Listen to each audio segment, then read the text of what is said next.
How to edit messages on WhatsApp. So what we will do is we'll simply open our Apple Store, and after opening our Apple Store we have to search for WhatsApp, and after searching for WhatsApp we'll simply click on it, and after clicking on it we will see that there's an update option. If there is not in yours, then it's okay. Mine is not updated, and so that I will update it, and then we'll open it. And after opening it, we can text anyone we like. Here I'm texting to myself, and after texting, here I'll send a simple message.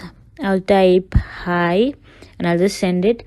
And if I want to edit it, then I'll long press the hi, and after long pressing, a lot of options will pop out, and there will able to see edit, and we can simply edit it. Here I am editing it to good afternoon, and yeah, after clicking on the right, here our message will be edited. So yeah, that is how to edit messages on WhatsApp on iPhone.